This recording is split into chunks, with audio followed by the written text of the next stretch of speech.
একেই বলে তো সাহস, একেই তো বলে কালো আঞ্চলিকটির হিম্মত। 4-1 গোলের হার শোধ তুলে নিতে এবার আর্জেন্টিনাকে চ্যালেঞ্জ ছুড়ে দিচ্ছেন ডন কার্লো। গুঞ্জন আছে বিশ্বকাপে এর ঠিক আগ মুহূর্তে প্রীতি ম্যাচে ব্রাজিল তাদের প্রতিপক্ষ হিসেবে চায় আর্জেন্টিনাকে। এমনটা হলে ডন কার্লোর চ্যালেঞ্জ গ্রহণ করার হিম্মত দেখাতে পারবেন তো স্ক্যালোনি।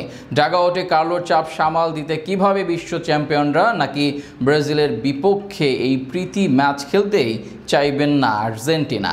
বিশ্বকাপের আগে দুই চিরপ্রতিদ্বন্দ্বীর মুখোমুখি হবার গুঞ্জন নিয়ে আরও জানবো রিপোর্টে।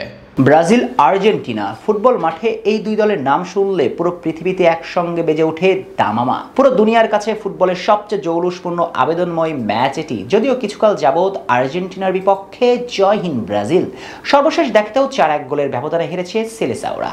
তবে সে শোধ তুলে নিতে এবার আবার আর্জেন্টিনাকে চ্যালেঞ্জ জানাতে চলেছে কার্লো আনচেলত্তির দল। এমন খবর এখন আকাশে বাতাসে কান পাতলেই শোনা যায়। ব্রাজিলের সময়টা খারাপ যাচ্ছে, তবে ইতিহাস নয়, ইতিহাস যে শুধুই সেলেসাওদের হয়ে কথা বলে। আর ব্রাজিলের সেই সোনালী ইতিহাস ফিরিয়ে আনতে সিবিএফ দ্বারস্থ হয়েছেন ফুটবল ইতিহাসের সর্বকালের সেরা কোচ কার্লো আনচেলত্তির কাছে।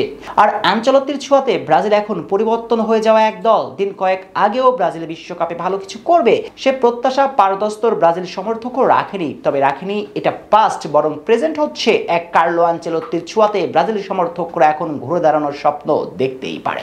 শুধু সমর্থকদের স্বপ্নে শেষ নয়, বরং এই ইতালিয়ান ব্রাজিলকে নিয়ে আঁকছেন একের পর এক ছক। ব্রাজিলকে বিশ্বকাপ জিতানোর জন্য যা যা করা দরকার সে পথেই হাঁটছেন ঠিকঠাক ভাবে। তাই তো বিশ্বকাপের আগে ব্রাজিলকে খেলাতে চান বড় দলগুলোর বিপক্ষে প্রীতি ম্যাচ। আর সেই চিন্তা মোতাবেক সাবেক রিয়াল বস যে দলগুলোর তালিকা তৈরি করেছেন সেই তালিকায় আছেন স্পেন, ফ্রান্স, জার্মানির মতো হেভি ওয়েটরা। তবে এবার নতুন খবর হচ্ছে বিশ্বকাপের আগে কার্লো আনচেলত্তি নাকি চান আর্জেন্টিনার বিপক্ষে ফ্রেন্ডলি ম্যাচ খেলতে।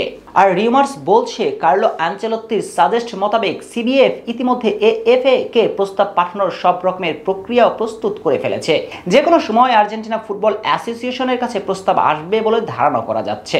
কিন্তু প্রশ্ন হচ্ছে এএফএ সে প্রস্তাব গ্রহণ করে ব্রাজিলের বিপক্ষে ম্যাচ খেলতে চাইবেন কিনা। বিশেষ করে আর্জেন্টাইন বস লিওনেল স্ক্যালোনি বিশ্বকাপের আগে এমন একটা বড় ম্যাচ খেলার ঝুঁকি নেবেন কিনা সেটা নিয়ে প্রশ্ন থেকেই যায়। কারণ এই দুই চিরপ্রতিদ্বন্দ্বী একটা প্রীতি ম্যাচ খেলতে নামলেও যে সেটা আর খেলার মাঝে সীমাবদ্ধ থাকে না, বরং সেটা হয়ে যায় অস্তিত্ব রক্ষার লড়াই। আর বিশ্বকাপের আগে এমন একটা বড় ম্যাচকে খেলতে চাইবেন স্ক্যালোনি, এর মানে যে আর্জেন্টিনার মাস্টারমাইন্ড কার্লো আনচেলত্তির বিপক্ষে ডাগআউটে দাঁড়াতে ভয় পাচ্ছেন এমনটা নয়। বরং মুশকিলটা হচ্ছে বিশ্বকাপের আগে এমন ম্যাচ খেললে মাঠে তার খেলোয়াড়দের ইনজুরিতে পড়ার প্রবণতা বেড়ে যায় কয়েক গুণ।